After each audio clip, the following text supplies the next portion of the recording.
नमस्कार बच्चों, आज हम सब अर्थ के आधार पर वाक्य के भेदों को जानेंगे। इससे पहले हम सब रचना के आधार पर वाक्य के भेदों को पढ़ चुके हैं, तो आज हम सब अर्थ के आधार पर वाक्य के भेदों को जानेंगे। अर्थ की दृष्टि से वाक्य के निम्नलिखित 8 प्रकार होते हैं, यानी अर्थ की दृष्टि से वाक्य के 8 भेद होते हैं। पहला है विधानवाचक वाक्य, दूसरा निषेधात्मक या नकारात्मक वाक्य, तीसरा इच्छावाचक वाक्य, चौथा प्रश्नवाचक वाक्य, पांचवा आज्ञावाचक वाक्य, छठा संकेतवाचक वाक्य, सातवां विस्मयवाचक वाक्य, आठवां संदेहवाचक वाक्य। अब आइए विस्तार से हम सब वाक्य के भेदों को जानते हैं एक एक करके। पहला है विधानवाचक वाक्य। जिस वाक्य के द्वारा किसी बात का होना या काम का करना पाया जाए उसे विधानवाचक वाक्य कहते हैं। जो वाक्य के द्वारा हमें किसी काम के होने का पता चले या किसी बात के होने का पता चले, वो विधानवाचक वाक्य होता है। यहाँ हम पहला उदाहरण देखेंगे। रमेश व्यायाम कर रहा है। रमेश व्यायाम कर रहा है यानी रमेश कोई काम कर रहा है, उसके बारे में यहाँ बताया जा रहा है। तो रमेश क्या काम कर रहा है? तो व्यायाम करने का काम कर रहा है। उसी प्रकार वह बीमार है, इसमें किसी के बीमार होने के बारे में बताया जा रहा है, तो किसी बात को बताया जा रहा है, कोई बात हो रही है तो उसे बताया जा रहा है। तो वह बीमार है, यह भी विधानवाचक वाक्य का उदाहरण होगा। दूसरा है निषेधात्मक या नकारात्मक वाक्य। निषेध का अर्थ ही होता है मना करना, किसी काम के लिए मना करना निषेध होता है। तो जब किसी वाक्य द्वारा किसी बात के न होने या काम के न करने का बोध हो, उसे निषेधात्मक या नकारात्मक वाक्य कहते हैं। जब कोई काम के नहीं होने की बात कही जाती है तो वहाँ पर निषेधात्मक या नकारात्मक वाक्य होता है। जैसे यहाँ उदाहरण देख लेंगे। किसान खेत में काम नहीं कर रहा है। यहाँ किसान के खेत में काम नहीं करने की बात बताई जा रही है, तो यह निषेधात्मक या नकारात्मक वाक्य का उदाहरण होगा। नल में पानी नहीं आ रहा है। यहाँ भी मना किया जा रहा है कि नल में पानी नहीं आ रहा है, नकारा जा रहा है कि ये काम नहीं हो रहा है। तो उस तरह के जो वाक्य होते हैं जहाँ किसी काम के नहीं होने के बारे में बताया जाता है, वो निषेधात्मक या नकारात्मक वाक्य होते हैं। तीसरा वाक्य है इच्छावाचक वाक्य। तीसरा भेद है इच्छावाचक वाक्य। जिस वाक्य से इच्छा, आशीर्वाद, शुभकामना आदि का बोध होता है उसे इच्छावाचक वाक्य कहते हैं। जिससे किसी की इच्छा या कोई हमें आशीर्वाद देता है, शुभकामना देता है, या हमारे मन में किसी बात के लिए इच्छा होती है, तो वो सब जो वाक्य होगा वो इच्छावाचक वाक्य होगा। जैसे यहाँ उदाहरण देख लेते हैं। आपका जीवन सुखी हो। यहाँ पर कोई शुभकामना दे रहा है, आशीर्वाद दे रहा है। बेटे भगवान तुम्हारा भला करे। यहाँ इच्छा जताई जा रही है कि भगवान तुम्हारा भला करे। इसी प्रकार हम कुछ इच्छा करते हैं कि काश आज वर्षा होती, तो यहाँ भी हमारी इच्छा प्रकट हो रही है।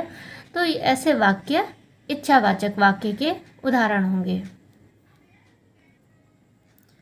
चौथा भेद है इसका प्रश्नवाचक वाक्य। जब वाक्य में प्रश्न पूछा जाए तो उसे प्रश्नवाचक वाक्य कहते हैं। ये बहुत ही सरल है। जहाँ पर हमें प्रश्न दिखाई दे वो प्रश्नवाचक वाक्य का उदाहरण होगा। जैसे यहाँ देखिए, परसों तुम कहाँ गए थे। कोई किसी से पूछ रहा है परसों तुम कहाँ गए थे, यहाँ प्रश्न किया जा रहा है, तो यह प्रश्नवाचक वाक्य होगा। दूसरा उदाहरण देखते हैं। खिड़की का शीशा किसने तोड़ा। यहाँ भी प्रश्न किया जा रहा है कि किसने खिड़की का शीशा तोड़ा, तो यह भी वाक्य प्रश्नवाचक वाक्य का उदाहरण होगा। पांचवा भेद है आज्ञावाचक वाक्य। आज्ञा आज्ञा से ही हमें पता चल रहा है किसी चीज़ के लिए आदेश दिया जा रहा है। तो जिस वाक्य से आज्ञा, आदेश या विनय का बोध होता है, विनय यानी विनती, किसी से प्रार्थना किसी चीज़ के लिए की जाती है, तो उसे आज्ञावाचक वाक्य कहते हैं। वैसे वाक्य आज्ञावाचक वाक्य कहलाते हैं जहाँ पर कोई आज्ञा देता है, आदेश देता है या कोई विनती करता है, विनय करता है, तो वैसे वाक्य आज्ञावाचक वाक्य कहलाते हैं। यहाँ उदाहरण देखेंगे, यहाँ से तुरंत चले जाओ। यहाँ पर ऑर्डर दिया जा रहा है, आज्ञा दिया जा रहा है कि यहाँ से तुरंत चले जाओ। तो और यहाँ दूसरा उदाहरण देखते हैं, कृपया कल फिर दर्शन दीजिए। यहाँ विनती की जा रही, विनय किया जा रहा है कि आप कल फिर से आइएगा या दर्शन दीजिएगा। तो इस तरह विनती की जा रही है, तो ऐसे वाक्य आज्ञावाचक वाक्य कहलाते हैं। छठा भेद है संकेतवाचक वाक्य।